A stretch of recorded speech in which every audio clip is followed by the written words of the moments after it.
Carta de Paulo aos Hebreus, capítulo 1.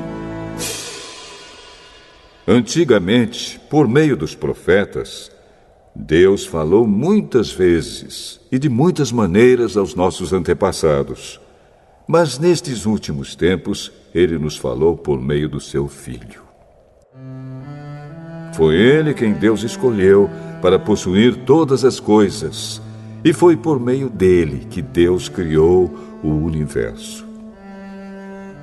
O Filho brilha com o brilho da glória de Deus e é a perfeita semelhança do próprio Deus. Ele sustenta o universo com a sua palavra poderosa. E depois de ter purificado os seres humanos dos seus pecados, sentou-se no céu, do lado direito de Deus, o Todo-Poderoso. Assim Deus fez com que o Filho fosse superior aos anjos e lhe deu um nome que é superior ao nome deles.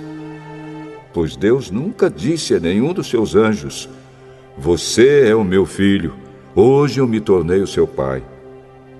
E também não disse a respeito de nenhum anjo: "Eu serei o pai dele, e ele será o meu filho." Porém, quando Deus enviou ao mundo seu primeiro filho, ele disse: "Que todos os anjos de Deus o adorem." A respeito dos anjos, Deus disse: "Deus faz com que os seus anjos se tornem ventos, e os seus servidores chamas de fogo." Mas a respeito do Filho, ele disse: "O teu reino, ó Deus, vai durar para todo sempre. Tu governarás o teu povo com justiça. Tu amas o bem e odeias o mal. Foi por isso que Deus, o teu Deus, te escolheu e te deu a alegria de receber uma honra muito maior do que a dos teus companheiros." E as Escrituras também dizem: "Tu, Senhor, no começo criaste a terra, e com as tuas próprias mãos fizeste os céus. A terra e o céu vão acabar, mas tu viverás para sempre. Eles ficarão velhos como roupa. Tu os dobrarás como se dobra um casaco, e serão trocados como se troca de roupa. Mas tu és sempre o mesmo, e a tua vida não tem fim." Deus nunca disse a nenhum dos seus anjos: "Sente-se do meu lado direito, até que eu ponha os seus inimigos como estrado debaixo dos seus pés." Então, o que são os anjos? Todos eles são espíritos que servem a Deus, os quais ele envia para ajudar os que vão receber a salvação.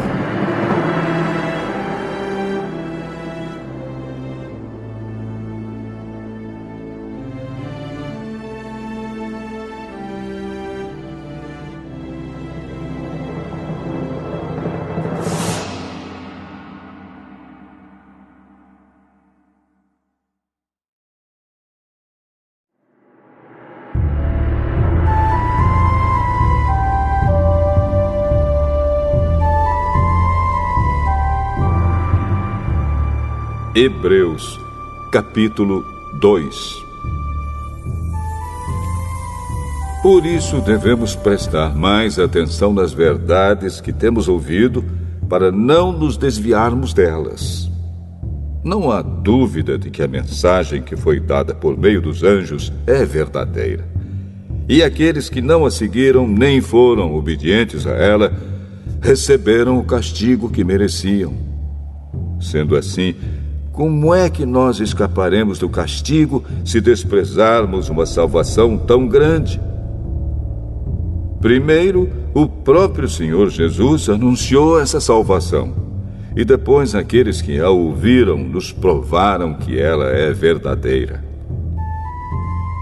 Ao mesmo tempo, por meio de sinais de poder, maravilhas e muitos tipos de milagres, Deus confirmou o testemunho deles. E, de acordo com sua vontade, distribuiu também os dons do Espírito Santo. Pois Deus não deu aos anjos o poder de governar o mundo novo que está por vir, o mundo do qual estamos falando.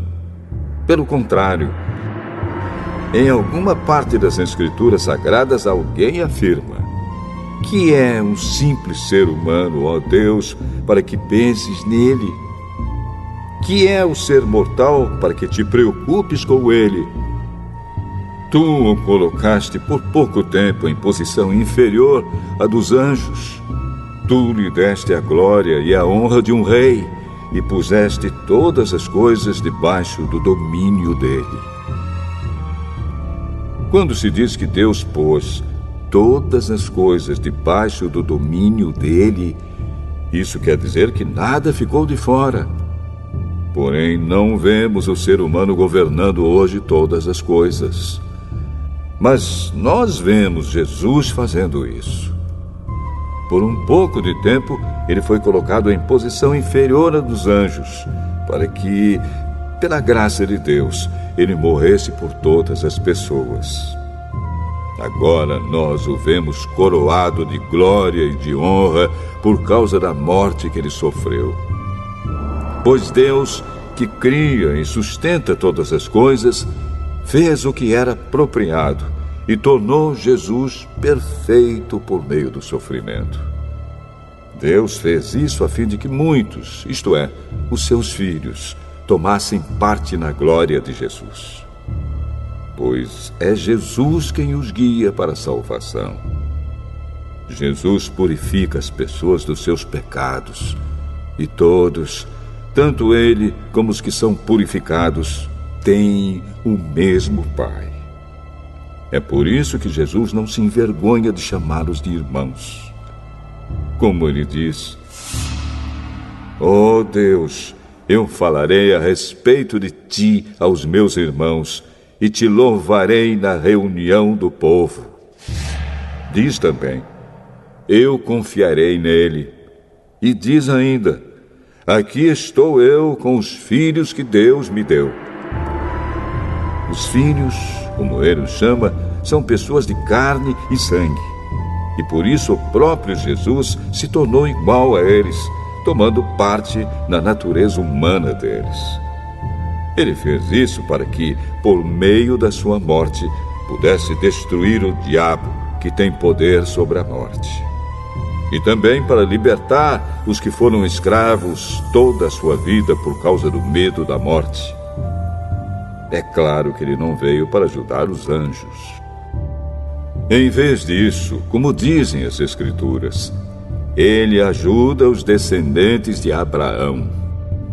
Isso quer dizer que foi preciso que Jesus se tornasse em tudo igual aos seus irmãos, a fim de ser o grande sacerdote deles, bondoso e fiel no seu serviço a Deus, para que os pecados do povo fossem perdoados.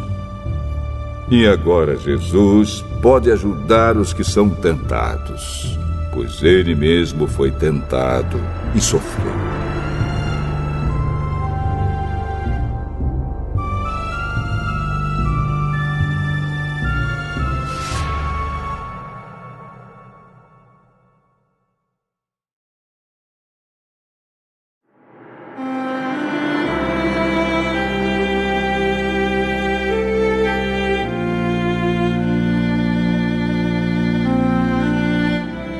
Hebreus, capítulo 3. Meus irmãos na fé, vocês que também foram chamados por Deus, olhem para Jesus, que Deus enviou para ser o grande sacerdote da fé que professamos. Pois ele foi fiel a Deus, que o escolheu para esse serviço, assim como Moisés foi fiel no seu trabalho em toda a casa de Deus. Assim como a pessoa que constrói uma casa é mais importante do que a casa, assim também Jesus é mais importante do que Moisés. Uma casa tem de ser construída por alguém, mas Deus é o construtor de tudo o que existe. E Moisés foi um servo fiel no seu trabalho na casa de Deus e falou das coisas que Deus ia dizer no futuro. Mas Cristo é fiel como filho que dirige a casa de Deus. E nós seremos a sua casa se conservarmos a nossa coragem e a nossa confiança naquilo que esperamos. Por isso, como diz o Espírito Santo, se hoje vocês ouvirem a voz de Deus, não sejam teimosos como foram os seus antepassados, quando se revoltaram contra ele no dia em que eles o puseram à prova no deserto. Ali os antepassados de vocês me desafiaram e me puseram à prova, embora eles tivessem visto o que eu fiz durante 40 anos. Por isso fiquei irritado com aquela gente e disse: eles são gente de coração perverso e não querem obedecer aos meus mandamentos. Eu fiquei irado e fiz este juramento: eles nunca entrarão na terra prometida, onde eu lhes teria dado descanso. Meus irmãos, cuidado para que nenhum de vocês tenha um coração tão mau e descrente que o leve a se afastar do Deus vivo. Pelo contrário, enquanto esse hoje de que falam as Escrituras Sagradas se aplicar a nós, animem uns aos outros, a fim de que nenhum de vocês se deixe enganar pelo pecado, nem endureça o seu coração. Pois seremos companheiros de Cristo se continuarmos firmes até o fim na confiança que temos tido desde o princípio. É isso que as Escrituras Sagradas dizem. Se hoje vocês ouvirem a voz de Deus, não sejam teimosos como foram os seus antepassados quando se revoltaram contra ele. Quem foi que ouviu a voz de Deus e se revoltou contra ele? Foram todos os que Moisés tirou do Egito. Com quem foi que Deus se irritou durante 40 anos? Foi com os que pecaram e caíram mortos no deserto. E de quem é que Deus estava falando quando fez este juramento? Eles nunca entrarão na terra prometida, onde eu lhes teria dado descanso. Ele estava falando das pessoas que se revoltaram.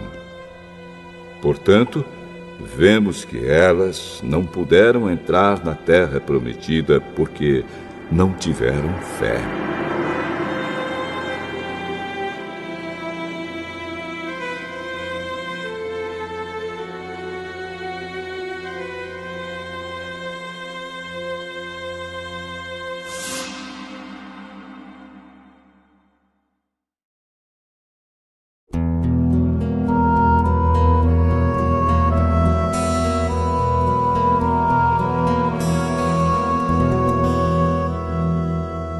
Hebreus, capítulo 4.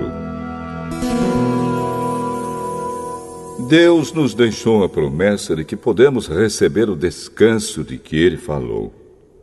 Portanto, tenhamos muito cuidado para que Deus não julgue que algum de vocês tenha falhado, deixando assim de receber esse descanso.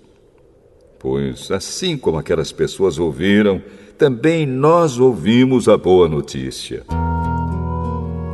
Elas ouviram a mensagem, porém, ela não lhes fez nenhum bem, porque quando a ouviram, não a receberam com fé. Portanto, nós, os que cremos, recebemos o descanso prometido por Deus, como Ele mesmo disse. Eu fiquei irado e fiz este juramento: eles nunca entrarão na terra prometida, onde eu lhes teria dado descanso. Ele disse isso, embora o seu trabalho já estivesse terminado, desde o tempo em que havia criado o mundo. Pois a respeito do sétimo dia está escrito o seguinte em alguma parte das Escrituras Sagradas: no sétimo dia Deus descansou de todo o trabalho que ele havia feito. E o mesmo assunto é repetido: eles nunca entrarão na terra prometida, onde eu lhes teria dado descanso. Aqueles que foram os primeiros a ouvir a boa notícia não tiveram fé e por isso não receberam esse descanso. portanto, há outros que vão recebê-lo. A prova disso é que Deus marca outro dia chamado hoje. Ele falou disso muitos anos depois, por meio de Davi, no trecho das Escrituras já citado. Se hoje vocês ouvirem a voz de Deus, não sejam teimosos. Se Josué tivesse dado ao povo esse descanso, Deus não teria falado mais tarde a respeito de outro dia. Assim, ainda fica para o povo de Deus um descanso, como o descanso de Deus no 7º dia.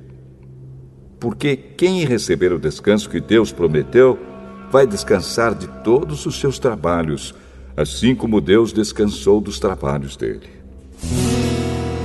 Portanto, façamos tudo para receber esse descanso, e assim nenhum de nós deixará de recebê-lo, como aconteceu com aquelas pessoas por terem se revoltado. Pois a palavra de Deus é viva e poderosa, e corta mais do que qualquer espada afiada dos dois lados. Ela vai até o lugar mais fundo da alma e do espírito, vai até o íntimo das pessoas e julga os desejos e pensamentos do coração delas. Não há nada que se possa esconder de Deus. Em toda a criação, tudo está descoberto e aberto diante dos seus olhos, e é a Ele que todos nós teremos de prestar contas.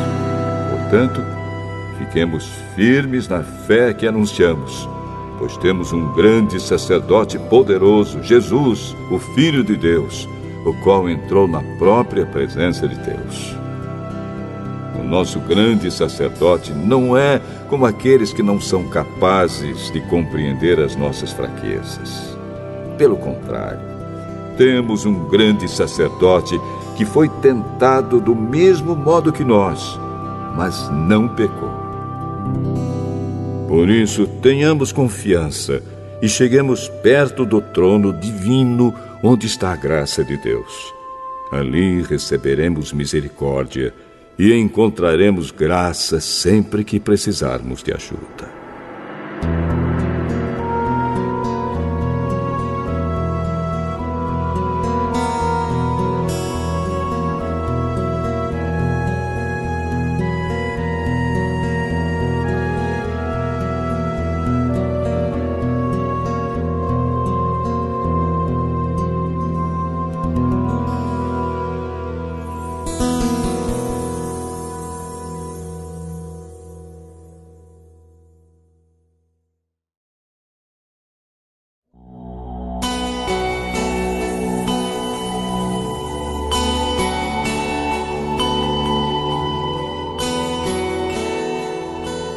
Hebreus, capítulo 5.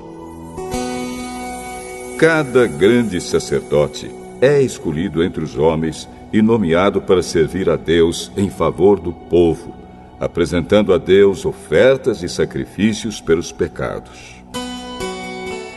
Como ele próprio tem as suas fraquezas, pode ter paciência com os ignorantes e com os que cometem erros. E porque ele mesmo é fraco, precisa oferecer sacrifícios não somente pelos pecados do povo, mas também pelos seus próprios pecados. Ninguém escolhe para si mesmo a honra de ser grande sacerdote. É somente pela vontade de Deus que um homem é chamado para ser grande sacerdote, como aconteceu com Arão.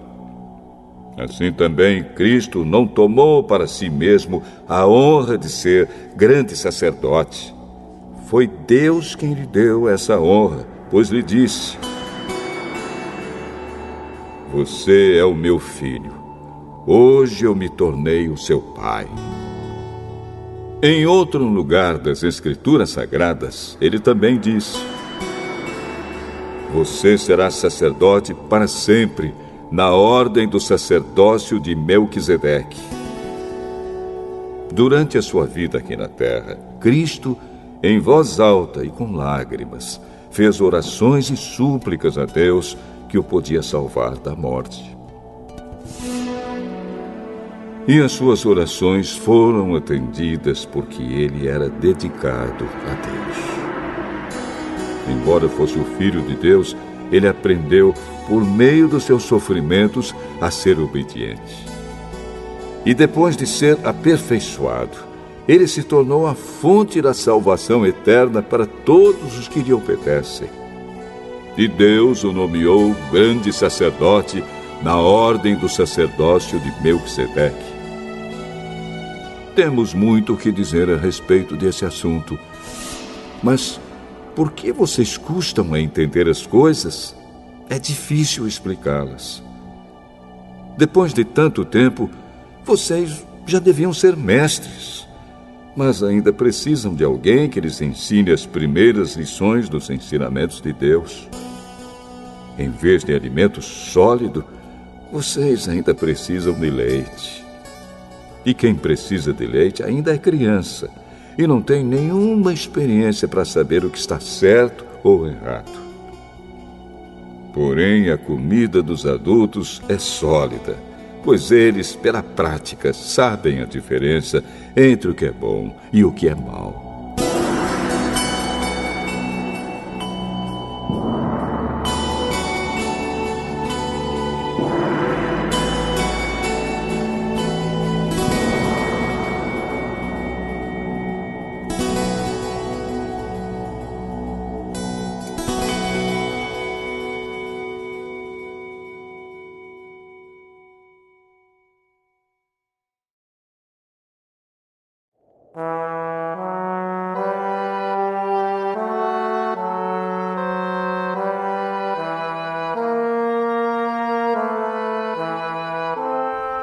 Hebreus, capítulo 6.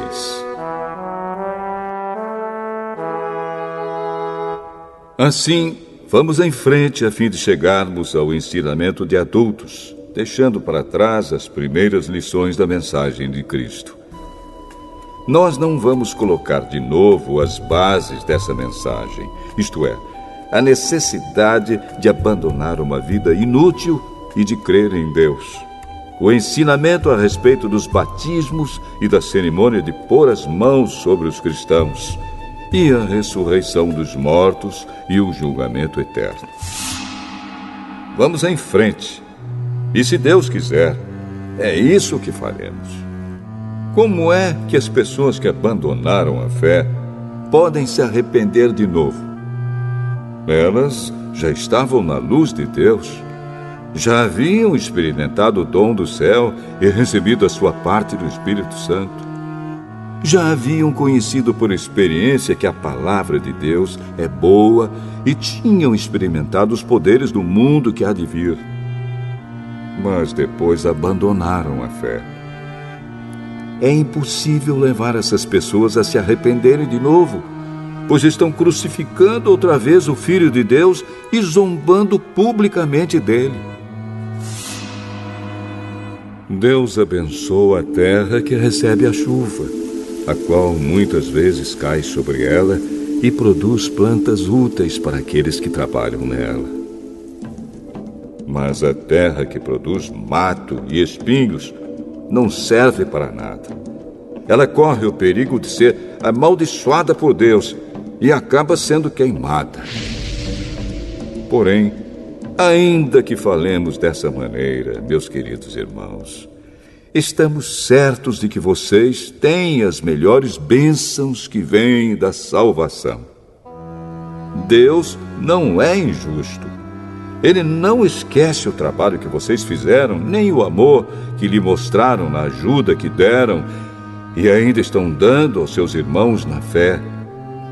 O nosso profundo desejo é que cada um de vocês continue com entusiasmo até o fim, para que de fato recebam o que esperam. Não queremos que se tornem preguiçosos, mas que sejam como os que creem e têm paciência, para que assim recebam o que Deus prometeu. Deus fez a promessa a Abraão e jurou cumpri-la. E como não havia ninguém maior do que ele mesmo, Deus jurou pelo seu próprio nome. Ele disse a Abraão: Eu prometo que abençoarei você ricamente e lhe darei muitos descendentes. Abraão teve paciência e por isso recebeu o que Deus havia prometido. Quando alguém jura, usa o nome de uma pessoa que é maior do que ele e o juramento acaba com qualquer discussão.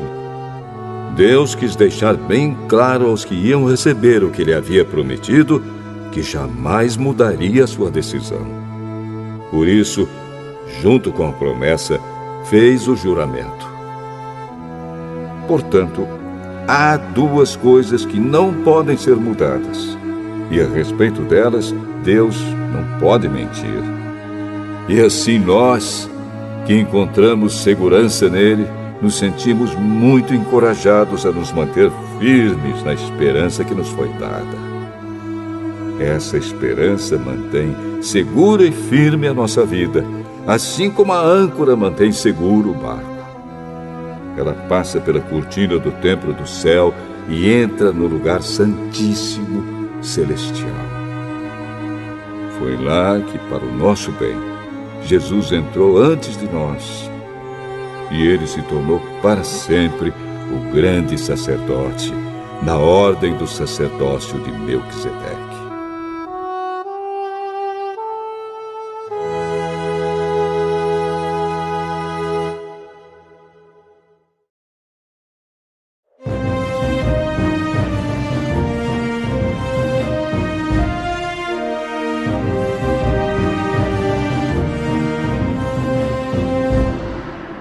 Hebreus, capítulo 7. Esse Melquisedeque era rei da cidade de Salém e sacerdote do Deus Altíssimo. Quando Abraão estava voltando da batalha em que matou os reis, Melquisedeque foi ao encontro dele e o abençoou.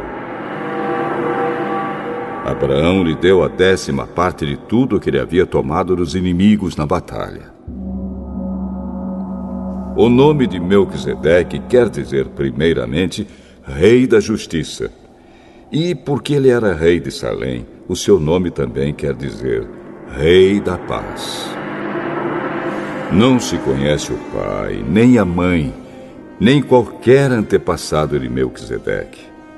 E também não se sabe nada sobre o seu nascimento ou sobre a sua morte. Por ser como filho de Deus, ele continua sacerdote para sempre. Vejam como Melquisedeque era grande. Abraão, o patriarca, lhe deu a 10ª parte de tudo que havia tomado dos inimigos na batalha. Conforme a lei de Moisés, os sacerdotes, que são descendentes de Levi, têm a obrigação de receber do povo a 10ª parte de tudo. Eles recebem dos seus próprios patrícios, embora estes também sejam descendentes de Abraão. Melquisedeque não era descendente de Levi, mas recebeu a 10ª parte daquilo que Abraão havia tomado na batalha e o abençoou. Sim, abençoou o próprio Abraão, que havia recebido as promessas de Deus. Não há dúvida de que aquele que abençoa é mais importante do que aquele que é abençoado. No caso dos sacerdotes, a 10ª parte é recebida por homens que um dia vão morrer. Mas, no caso de Melquisedeque, como dizem as Escrituras Sagradas, a 10ª parte foi recebida por alguém que continua vivo. Portanto, quando Abraão pagou a 10ª parte, Levi, cujos descendentes recebem a 10ª parte, também pagou. Pois Levi não tinha nascido e, por assim dizer, ainda estava no corpo do seu antepassado Abraão quando este se encontrou com Melquisedeque. A lei que o povo de Israel recebeu se baseava no sacerdócio dos levitas. Ora, se o trabalho dos sacerdotes levitas tivesse sido perfeito, não haveria necessidade de aparecer outro tipo de sacerdote da ordem do sacerdócio de Melquisedeque e não da ordem de Arão. Pois quando se muda o sacerdócio, a lei também precisa ser mudada. E o nosso Senhor Jesus, a respeito de quem são ditas essas coisas, pertencia a outra tribo. E nenhum membro dessa tribo jamais serviu como sacerdote. É sabido que, por nascimento, Jesus, o nosso Senhor, pertencia à tribo de Judá.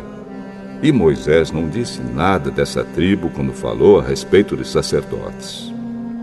E tudo isso se torna bem mais claro, pois surgiu um sacerdote diferente, parecido com Melquisedeque. Ele não foi feito sacerdote pelas leis ou regras humanas, porém se tornou sacerdote por meio do poder de uma vida que não tem fim. Porque as Escrituras Sagradas dizem: você será sacerdote para sempre, na ordem do sacerdócio de Melquisedeque. Assim, a regra antiga foi anulada porque era fraca e inútil, pois a lei não podia aperfeiçoar nada. Mas agora, Deus nos deu uma esperança melhor, por meio da qual chegamos perto dele. Além disso, há o juramento de Deus. Não houve juramento quando os outros se tornaram sacerdotes. Porém, houve juramento quando Jesus se tornou sacerdote, pois Deus lhe disse: o Senhor jurou e não voltará atrás. Ele disse: você será sacerdote para sempre. Portanto, essa diferença também faz com que Jesus seja a garantia de uma aliança melhor. Há ainda outra diferença. Os outros sacerdotes foram muitos porque morriam e não podiam continuar o seu trabalho. Mas Jesus vive para sempre e o seu sacerdócio não passa para ninguém. E por isso ele pode, hoje e sempre, salvar as pessoas que vão a Deus por meio dele, porque Jesus vive para sempre a fim de pedir a Deus em favor delas. Por isso Jesus é o grande sacerdote de que necessitamos. Ele é perfeito e não tem nenhum pecado ou falha. Ele foi separado dos pecadores e elevado acima dos céus. Ele não é como os outros grandes sacerdotes. Não precisa oferecer sacrifícios todos os dias, primeiro pelos seus próprios pecados e depois pelos pecados do povo. Ele ofereceu um sacrifício uma vez por todas, quando se ofereceu a si mesmo. A lei de Moisés escolheu homens que são imperfeitos para serem grandes sacerdotes. Mas, pela promessa feita com juramento, a qual veio depois da lei de Moisés, Deus escolhe o Filho que se tornou perfeito para sempre.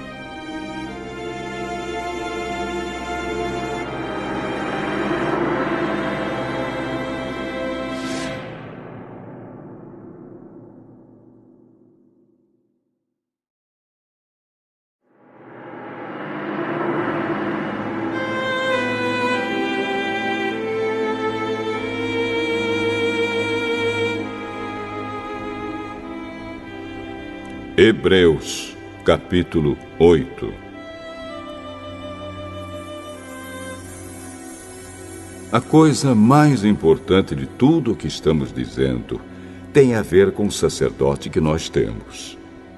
Ele é o grande sacerdote que está sentado no céu, do lado direito do trono de Deus, o Todo-Poderoso. Ele faz o seu serviço no lugar santíssimo, na verdadeira tenda, que foi armada pelo Senhor e não por seres humanos. Todo grande sacerdote é escolhido para apresentar a Deus as ofertas e os sacrifícios de animais. E por isso é necessário que o nosso grande sacerdote tenha também alguma coisa para oferecer. Se ele estivesse na terra, não seria sacerdote, pois existem sacerdotes que apresentam as ofertas de acordo com a lei de Moisés.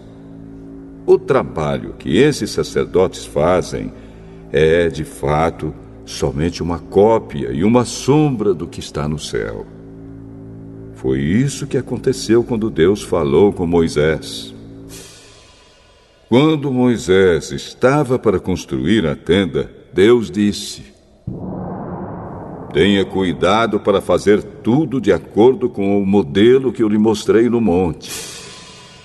Mas, de fato, Jesus foi encarregado de um serviço sacerdotal que é superior ao dos sacerdotes. Pois a aliança que ele conseguiu é melhor, porque ela se baseia em promessas de coisas melhores. Pois, se a primeira aliança tivesse sido perfeita, não seria necessária uma nova aliança. Mas Deus vê que o seu povo é culpado e diz: está chegando o tempo, diz o Senhor, em que farei uma nova aliança com o povo de Israel e com o povo de Judá. Essa aliança não será como aquela que eu fiz com os antepassados deles, no dia em que os peguei pela mão e os tirei da terra do Egito. Não foram fiéis à aliança que fiz com eles, e por isso, diz o Senhor, eu os desprezei. Quando esse tempo chegar, diz o Senhor, farei com o povo de Israel esta aliança. Eu porei as minhas leis na mente deles e no coração deles as escreverei. Eu serei o Deus deles e eles serão o meu povo. Ninguém vai precisar ensinar o seu patrício nem o seu parente, dizendo: procure conhecer o Senhor, porque todos me conhecerão, tanto as pessoas mais humildes como as mais importantes. Pois eu perdoarei os seus pecados e nunca mais lembrarei das suas maldades. E, quando Deus fala da nova aliança, é porque ele já tornou velha a primeira. E o que está ficando velho e gasto vai desaparecer logo.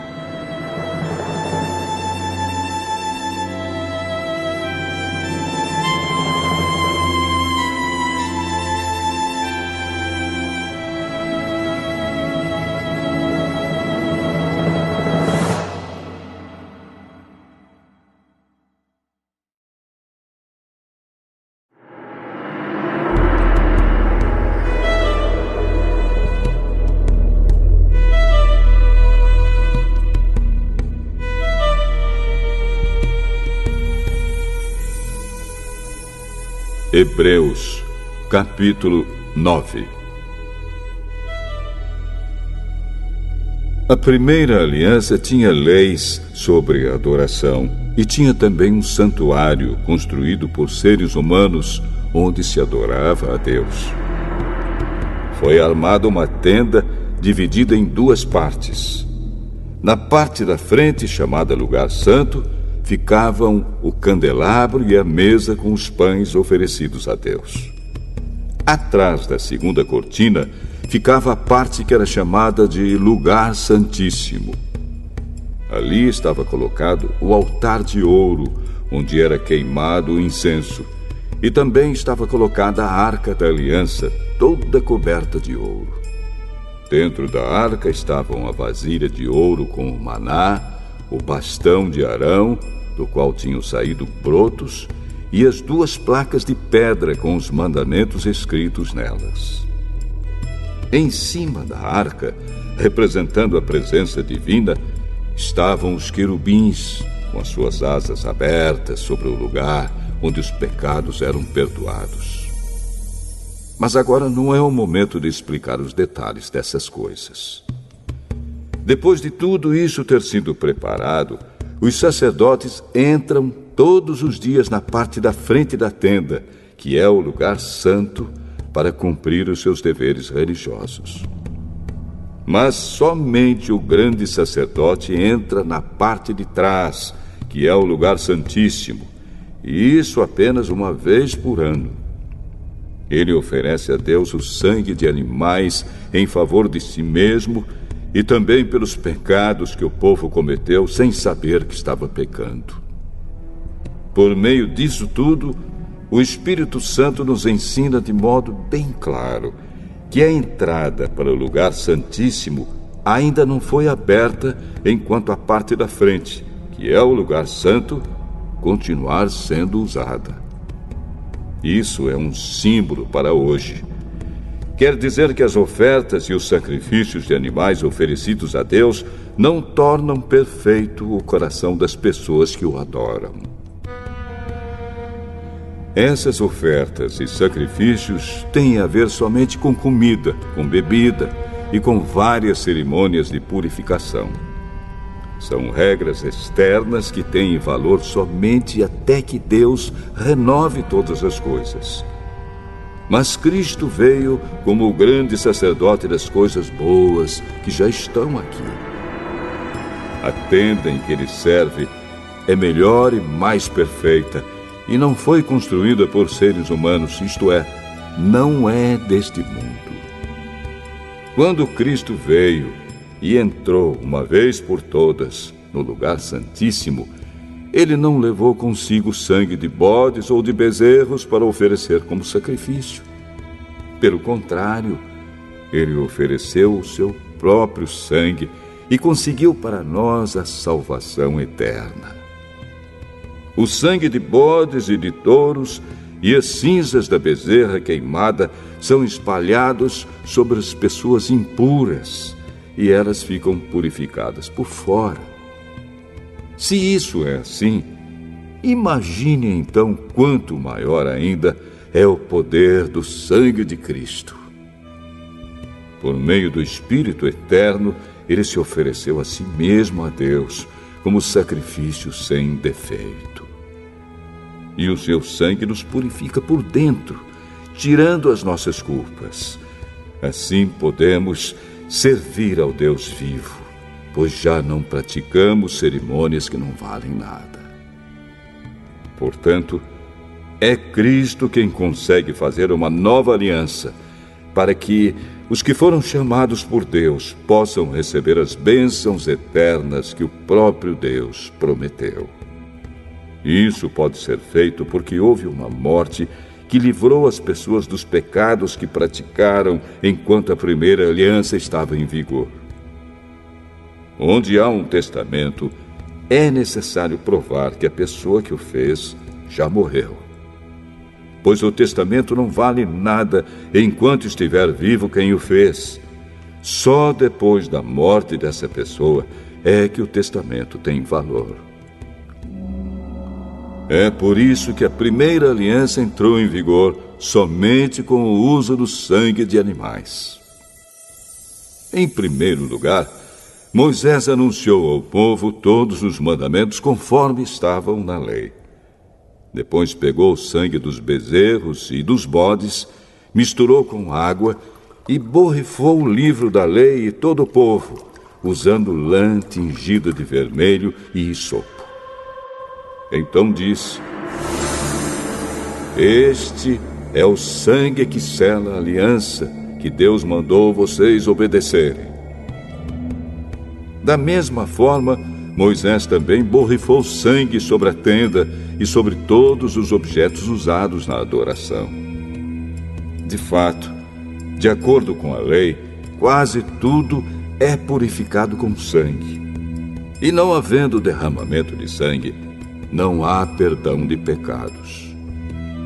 Essas coisas, que eram cópias das realidades celestiais, deviam ser purificadas desse modo. Mas as próprias coisas celestiais exigem sacrifícios bem melhores. Cristo não entrou num lugar santo feito por seres humanos, que é a cópia do verdadeiro lugar. Ele entrou no próprio céu, onde agora aparece na presença de Deus para pedir em nosso favor. O grande sacerdote entra todos os anos no lugar santíssimo, levando consigo o sangue de um animal. Porém, Cristo não entrou para se oferecer muitas vezes. Se fosse assim, ele teria de sofrer muitas vezes desde a criação do mundo. Pelo contrário, uma vez por todas ele apareceu agora, quando os tempos estão chegando ao fim, para tirar os pecados por meio do sacrifício de si mesmo. Cada pessoa tem de morrer uma vez só e depois ser julgada por Deus. Assim também Cristo foi oferecido uma só vez em sacrifício, para tirar os pecados de muitas pessoas. Depois ele aparecerá pela segunda vez, não para tirar pecados, mas para salvar as pessoas que estão esperando por ele.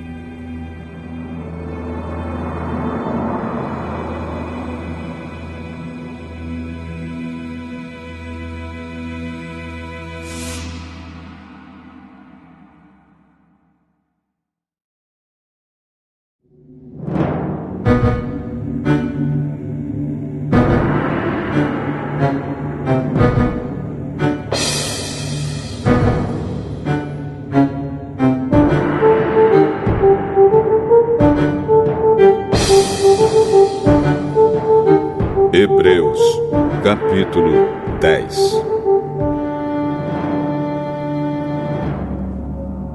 A lei dada por Moisés não é um modelo completo e fiel das coisas verdadeiras. É apenas uma sombra das coisas boas que estão para vir. Os mesmos sacrifícios são oferecidos sempre, ano após ano. Portanto, como pode a lei, por meio desses sacrifícios, aperfeiçoar as pessoas que chegam perto de Deus? Se as pessoas que adoram a Deus tivessem sido purificadas dos seus pecados, não se sentiriam mais culpadas de nenhum pecado, e todos os sacrifícios terminariam. Em vez disso, esses sacrifícios, realizados ano após ano, servem para fazer com que as pessoas lembrem dos seus pecados. Pois o sangue de touros e de bodes não pode, de modo nenhum, tirar os pecados de ninguém. Por isso, Cristo, ao entrar no mundo, disse: Tu, ó Deus, não queres animais oferecidos em sacrifícios, nem ofertas de cereais, mas preparaste um corpo para mim. Não te agradam as ofertas de animais queimados inteiros no altar, nem os sacrifícios oferecidos para tirar pecados. Então eu disse: Estou aqui, ó Deus. Venho fazer a tua vontade, assim como está escrito a meu respeito no livro da lei. Primeiro ele disse: Tu não queres sacrifícios ou ofertas de animais, e não te agradam as ofertas dos animais queimados inteiros no altar, nem os sacrifícios oferecidos para tirar pecados. Ele disse isso embora todos os sacrifícios sejam oferecidos de acordo com a lei. Depois ele disse: Estou aqui, ó Deus, para fazer a tua vontade. Assim Deus acabou com todos os antigos sacrifícios e pôs no lugar deles o sacrifício de Cristo. E porque Jesus Cristo fez o que Deus quis, nós somos purificados do pecado pela oferta que ele fez, uma vez por todas, do seu próprio corpo. Todo sacerdote judeu cumpre todos os dias os seus deveres religiosos e oferece muitas vezes os mesmos sacrifícios, mas estes nunca poderão tirar pecados. Porém, Jesus Cristo ofereceu só um sacrifício para tirar pecados, uma oferta que vale para sempre, e depois sentou-se do lado direito de Deus. Ali, Jesus está esperando até que Deus ponha os seus inimigos como estrado debaixo dos pés dele. Assim, com um sacrifício só, ele aperfeiçoou para sempre os que são purificados do pecado. E o Espírito Santo também nos dá o seu testemunho sobre isso. Primeiro ele diz: Quando esse tempo chegar, diz o Senhor, eu farei com o povo de Israel esta aliança. Porei as minhas leis no coração deles e na mente deles as escreverei. Depois ele diz, não lembrarei mais dos seus pecados nem das suas maldades. Assim, quando os pecados são perdoados, já não há mais necessidade de oferta para tirá-los. Por isso, irmãos, por causa da morte de Jesus na cruz, nós temos completa liberdade de entrar no lugar santíssimo. Por meio da cortina, isto é, por meio do seu próprio corpo, ele nos abriu um caminho novo e vivo. Nós temos um grande sacerdote para dirigir a casa de Deus. Portanto, cheguemos perto de Deus com um coração sincero e uma fé firme, com a consciência limpa das nossas culpas e com o corpo lavado com a água pura. Guardemos firmemente a esperança da fé que professamos, pois podemos confiar que Deus cumprirá as suas promessas. Pensemos uns nos outros, a fim de ajudarmos todos a terem mais amor e a fazerem o bem. Não abandonemos, como alguns estão fazendo, o costume de assistir às nossas reuniões. Pelo contrário, animemos uns aos outros, e ainda mais agora que vocês veem que o dia está chegando. Pois, se continuarmos a pecar de propósito, depois de conhecer a verdade, já não há mais sacrifício que possa tirar os nossos pecados. Pelo contrário, resta apenas o medo do que acontecerá. Medo do julgamento e do fogo violento que destruirá os que são contra Deus. Quem desobedece à lei de Moisés é condenado sem dó à morte, se for julgado culpado depois de ouvido o testemunho de 2 pessoas, pelo menos. Então, o que será que vai acontecer com os que desprezam o Filho de Deus e consideram como coisa sem valor o sangue da aliança de Deus, que os purificou? E o que acontecerá com quem insulta o Espírito de Deus, que o ama? Imaginem como será pior ainda o castigo que essa pessoa vai merecer. Pois sabemos quem foi que disse: eu me vingarei, eu acertarei contas com eles. E quem também disse: o Senhor julgará o seu povo. Que coisa terrível é cair nas mãos do Deus vivo. Lembrem do que aconteceu no passado. Naqueles dias, depois que a luz de Deus os iluminou, vocês sofreram muitas coisas, mas não foram vencidos na luta.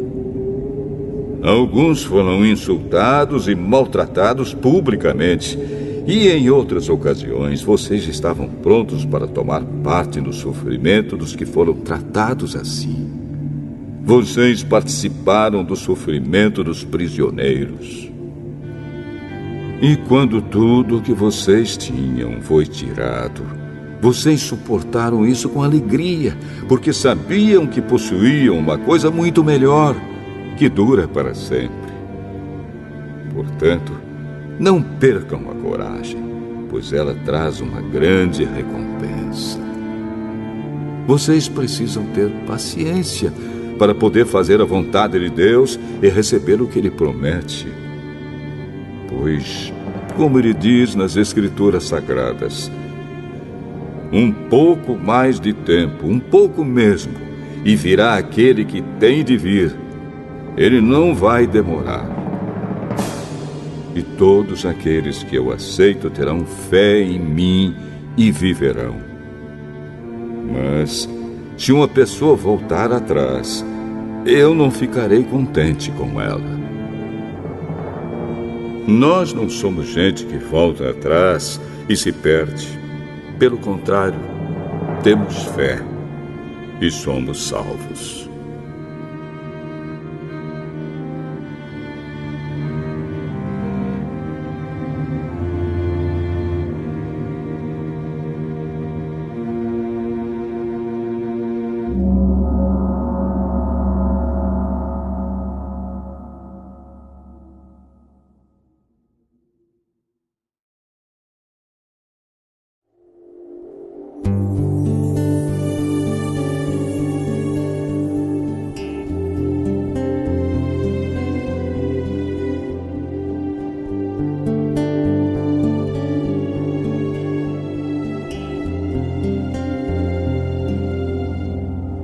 Hebreus, capítulo 11. A fé é a certeza de que vamos receber as coisas que esperamos e a prova de que existem coisas que não podemos ver. Foi pela fé que as pessoas do passado conseguiram a aprovação de Deus.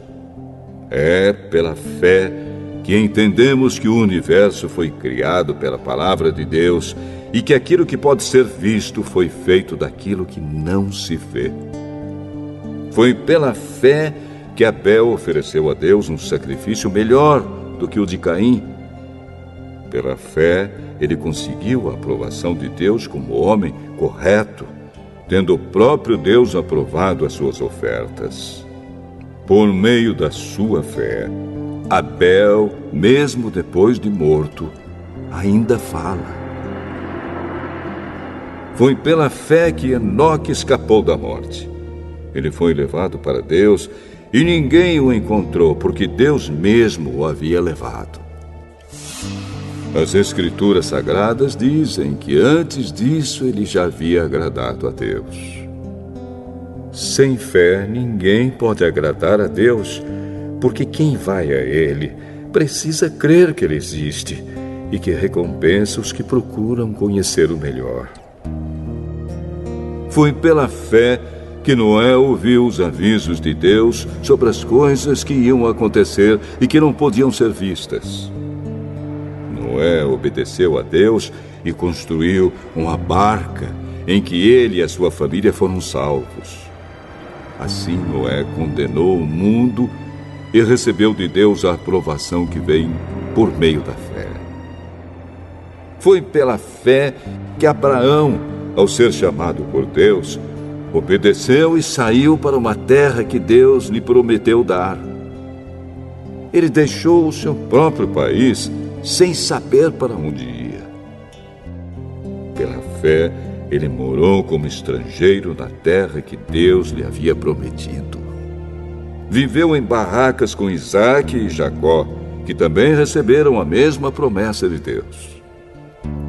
Porque Abraão esperava a cidade que Deus planejou e construiu, a cidade que tem alicerces que não podem ser destruídos.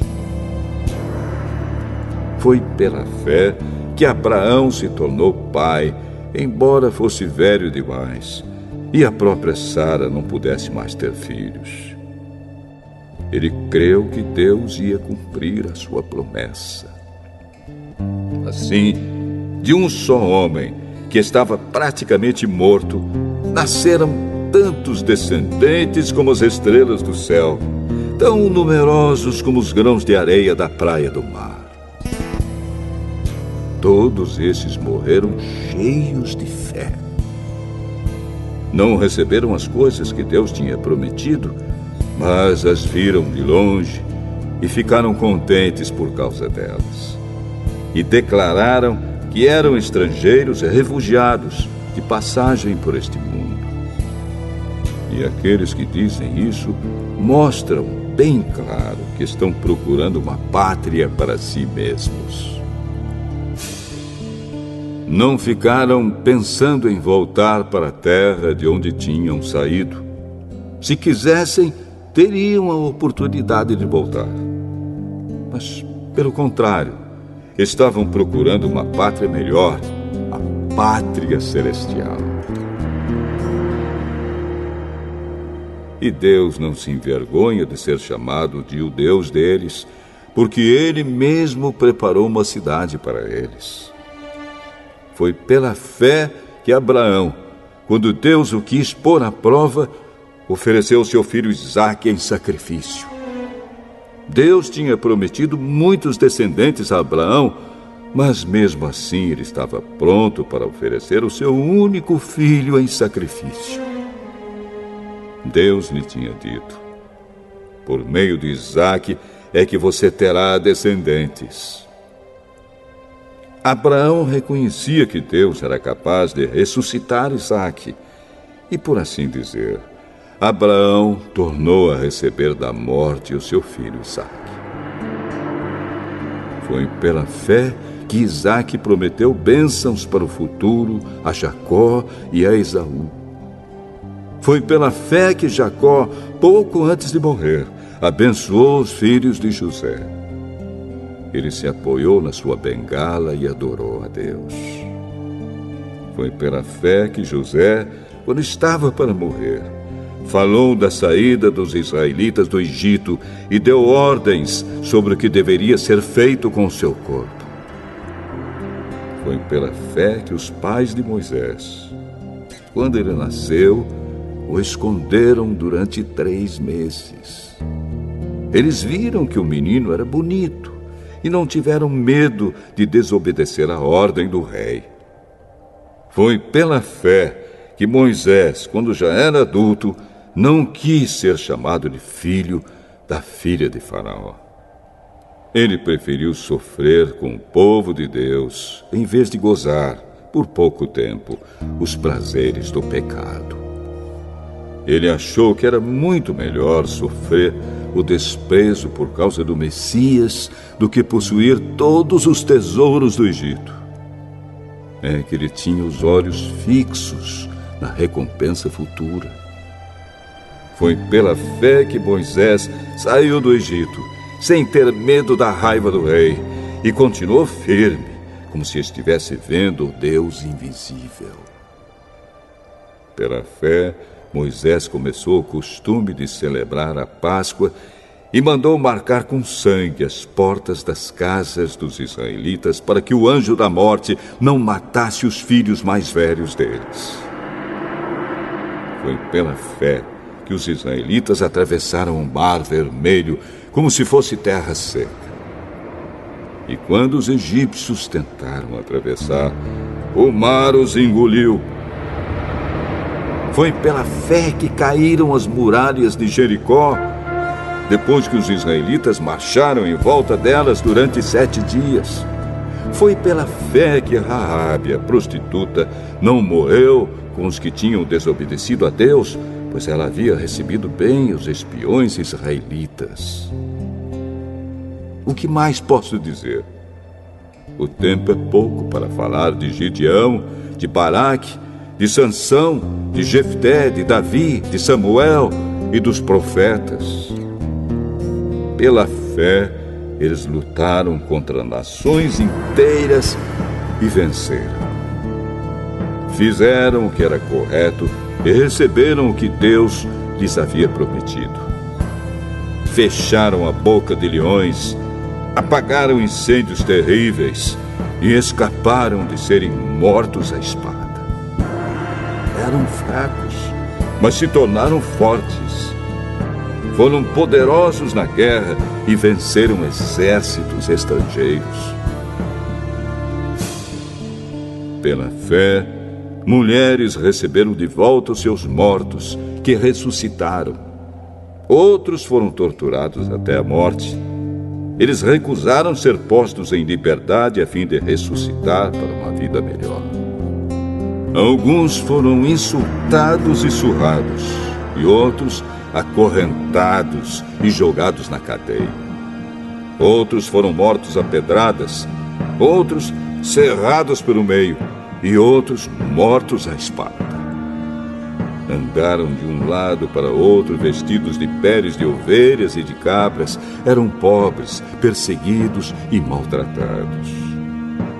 Andaram como refugiados pelos desertos e montes, vivendo em cavernas e em buracos na terra. O mundo não era digno deles. Porque creram, todas essas pessoas foram aprovadas por Deus, mas não receberam o que ele havia prometido. Pois Deus tinha preparado um plano ainda melhor para nós, a fim de que somente conosco elas fossem aperfeiçoadas.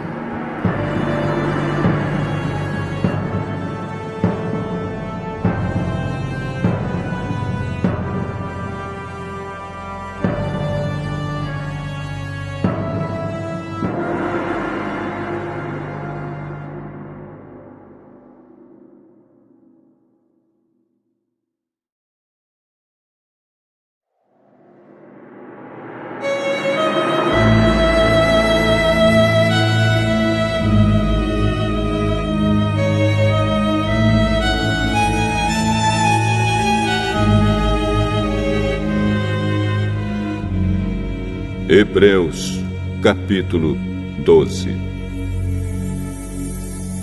Assim, nós temos essa grande multidão de testemunhas ao nosso redor. Portanto, deixemos de lado tudo o que nos atrapalha e o pecado que se agarra firmemente em nós e continuemos a correr, sem desanimar, a corrida marcada para nós. Conservemos os nossos olhos fixos em Jesus, pois é por meio dele que a nossa fé começa, e é ele quem aperfeiçoa essa fé. Ele não deixou que a cruz fizesse com que ele desistisse.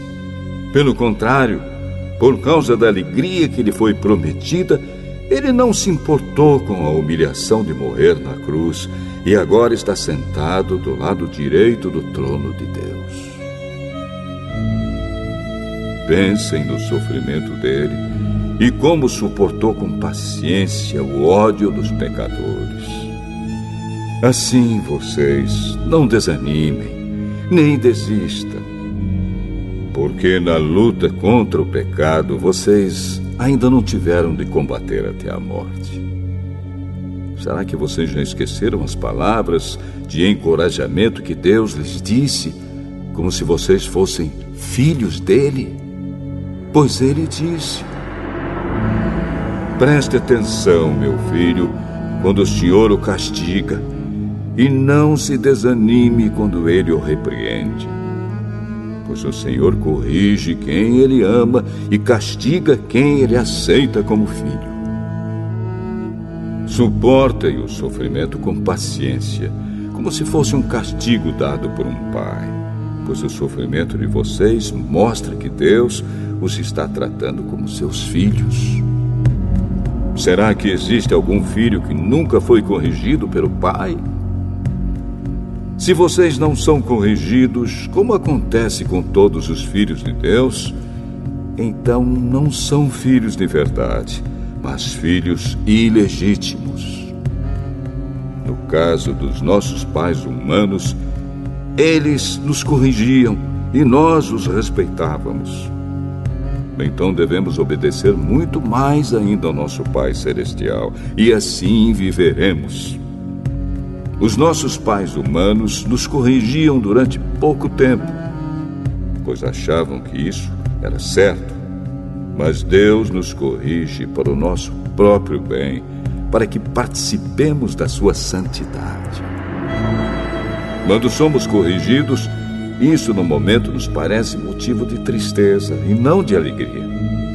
Porém, mais tarde, os que foram corrigidos recebem como recompensa uma vida correta e de paz. Portanto, levantem as suas mãos cansadas e fortaleçam os seus joelhos enfraquecidos. Andem por caminhos aplanados, para que o pé aleijado não manque, mas seja curado.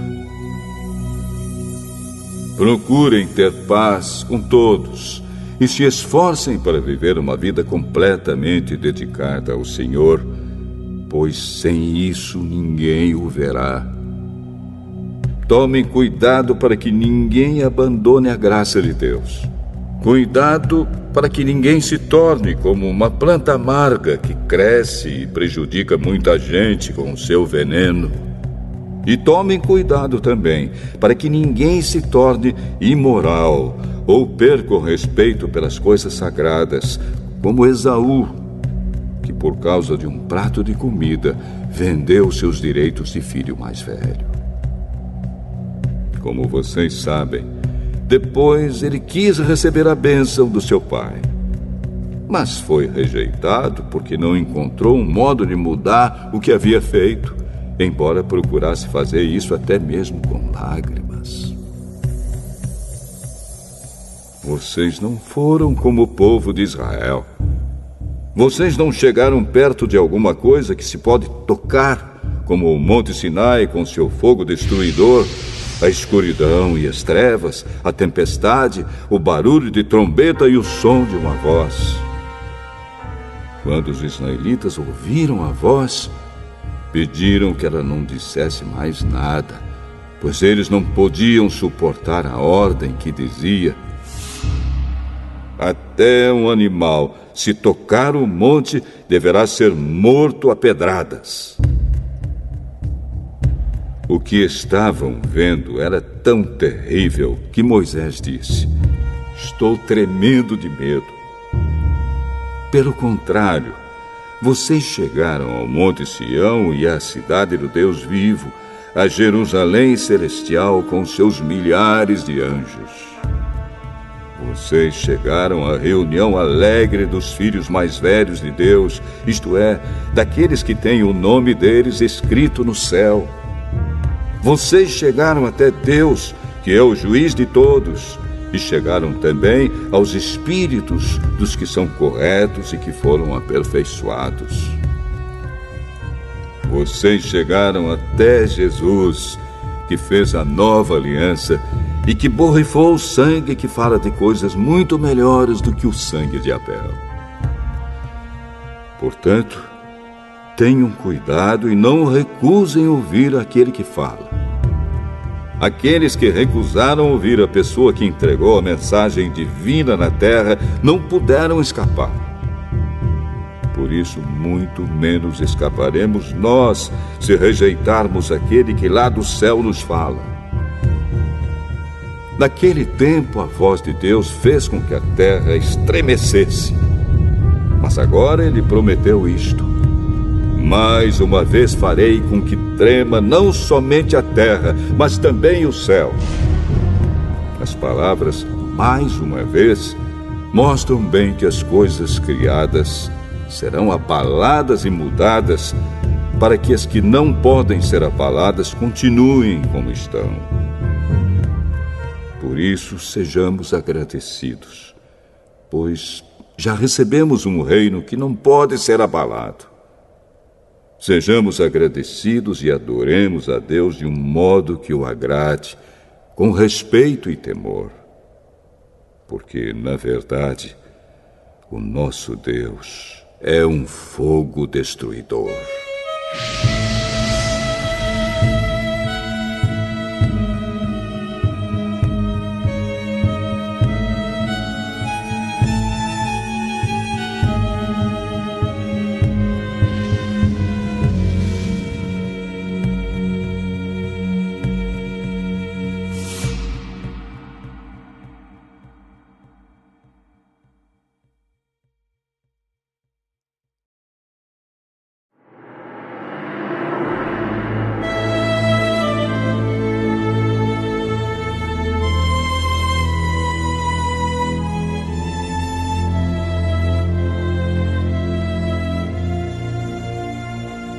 Hebreus, capítulo 13. Continuem a amar uns aos outros como irmãos em Cristo. Não deixem de receber bem aqueles que vêm à casa de vocês, pois alguns que foram hospitaleiros receberam anjos sem saber. Lembrem dos presos, como se vocês estivessem na cadeia com eles. Lembrem dos que sofrem, como se vocês estivessem sofrendo com eles. Que o casamento seja respeitado por todos, e que os maridos e as esposas sejam fiéis um ao outro. Deus julgará os imorais e os que cometem adultério. Não se deixem dominar pelo amor ao dinheiro, e fiquem satisfeitos com o que vocês têm, pois Deus diz: eu nunca os deixarei e jamais os abandonarei. Portanto, sejamos corajosos e afirmemos: o Senhor é quem me ajuda e eu não tenho medo. Que mal pode alguém me fazer? Lembrem dos seus primeiros líderes espirituais que anunciaram a mensagem de Deus a vocês. Pensem como eles viveram e morreram e imitem a fé que eles tinham. Jesus Cristo é o mesmo ontem, hoje e sempre. Não se deixem levar por ensinamentos diferentes e estranhos que tiram vocês do caminho certo. É bom sermos espiritualmente fortes por meio da graça de Deus e não por meio da obediência a regras sobre alimentos.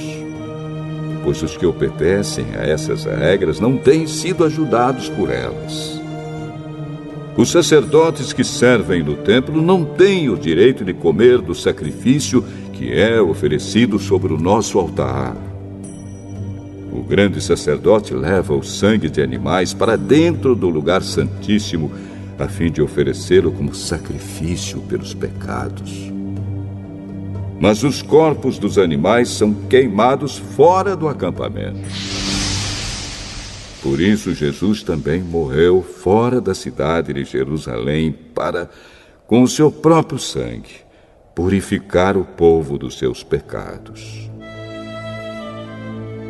Portanto, vamos para perto de Jesus, fora do acampamento, e soframos a mesma desonra que ele sofreu. Porque neste mundo não temos nenhuma cidade que dure para sempre. Pelo contrário, procuramos a cidade que virá depois. Por isso, por meio de Jesus Cristo, ofereçamos sempre louvor a Deus. Esse louvor é o sacrifício que apresentamos, a oferta que é dada por lábios que confessam a sua fé nele. Não deixem de fazer o bem e de ajudar uns aos outros, pois são esses os sacrifícios que agradam a Deus. Obedeçam aos seus líderes e sigam as suas ordens, pois eles cuidam sempre das necessidades espirituais de vocês, porque sabem que vão prestar contas disso a Deus. Se vocês obedecerem, eles farão o trabalho com alegria. Mas, se vocês não obedecerem, eles trabalharão com tristeza. E isso não ajudará vocês em nada. Continuem a orar por nós. Temos certeza de que a nossa consciência está limpa, pois sempre queremos fazer o que é correto. E peço a vocês, de modo todo especial, que orem para que Deus me mande de volta a vocês o mais depressa possível. Deus ressuscitou nosso Senhor Jesus, que por causa da sua morte na cruz, é o grande pastor do rebanho. E é por meio do sangue de Jesus que a aliança eterna é selada. Que o Deus de paz lhes dê tudo de bom que vocês precisam para fazer a sua vontade. E que Ele, por meio de Jesus Cristo, faça em nós tudo o que lhe agrada. E a Cristo seja dada a glória para todo sempre. Amém. Meus irmãos, peço que escutem com paciência essas palavras de ânimo, pois esta carta que escrevi não é muito longa. Quero que saibam que o nosso irmão Timóteo já saiu da cadeia. Se ele vier logo, eu o levarei comigo quando for ver vocês. Saudações a todos os líderes da igreja daí e a todo o povo de Deus. Os irmãos da Itália também mandam saudações a vocês. Que a graça de Deus esteja com todos vocês.